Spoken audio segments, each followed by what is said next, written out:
The UK becomes the first country in the world to approve the Pfizer COVID-19 vaccine for emergency use. But as more vaccines are approved, more countries are scrambling to get their own supply. And as for the U.S., the FDA scheduled a meeting to discuss Pfizer and biotech's emergency use authorization for a coronavirus vaccine on December 10th. Joining me now with more, healthcare expert Seth Denson. Good to see you this morning, Seth. I want to talk about the UK, first of all, and what happens there and what we potentially could learn from that here in the U.S. Well, listen, there's not a lot of time between when they'll get this rolled out in the U.S., Will. I mean, we're planning to have this rolled out by the 12th. As you mentioned earlier, the FDA is expected to approve the vaccine by the 10th. However, we are hearing that about 10 to 15% of people will experience side effects. So it'll be interesting to hear reports coming back from the U.K. prior to American citizens getting the vaccine. If we hear things, and I guess we're just trying to get a take on, what might make people the most cautious about getting the vaccine. And I know it's going to go to the healthcare workers here first, but if you start hearing things from the UK and maybe people have bad side effects, do you think that might impact the people who might want to get it here?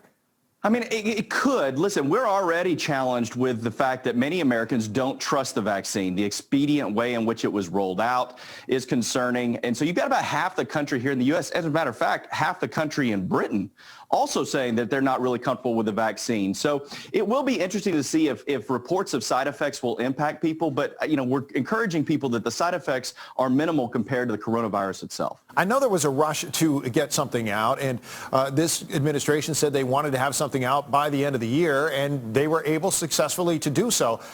How concerned are you, though, that maybe it was rushed too much? I'm not all that concerned. I mean, listen, the steps that this vaccine had to go through, both from Pfizer, Moderna, and the future ones that we might see from AstraZeneca and others, are very specific. This process had to go through an independent review of epidemiologists and virologists from the Data Safety and Monitoring Board. These are independent minds that are brilliant minds. They're reviewing this thoroughly. I would expect this vaccine to be a perfectly good one for anybody to take. So that being said, and you've covered healthcare for a long time, where does that put this on the remarkable list of healthcare achievements if we're able to come up with a vaccine and get it out as quickly as what apparently is happening? Yeah, I've long stated that our free market system here in the U.S. is responsible for 70% of the world's innovation for this reason right here, that we have the greatest minds, and when they're put to task, they get it done. They certainly have with this vaccine. All right, any reservations at all, though, when it comes to it and getting the distribution out and how it may be distributed here in the U.S.?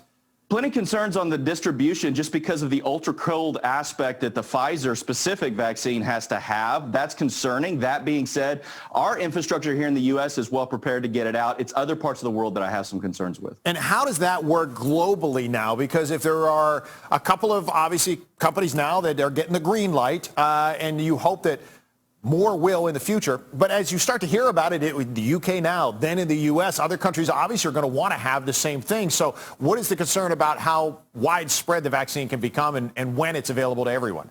That would be the greatest concern. I mean, to get global herd immunity, experts say we need between 60 and 80% either vaccinated or have contracted it. So just Pfizer and Moderna alone in a year can only produce about 2 billion vaccines. Well, in a world with more than 8 billion people, that's going to be the biggest challenge here. Do you think that there's a concern that if people get the first dosage in one of the 2-dose vaccines, you get the first dosage, maybe you get some side effects, people won't go back and get that second one? I have some concerns about that, specifically to the side effects and the consistency. So right now, both Moderna and Pfizer are saying that they've got 95% efficacy on this effective rate, but that's because they've got a control group. These people got the second dose appropriately. So that's my greatest concern here as we get it rolled out, is people to get that second dose. I'm certainly encouraging people to do that. And while there was a rush to get vaccines out there, I know a lot of public officials are saying, look, let's take this with a word of caution. Not everybody's going to get this right away. General public might not see something until sometime next summer. Do you think that there's a chance that more pharmaceutical companies could come on board to help out, to speed up that process?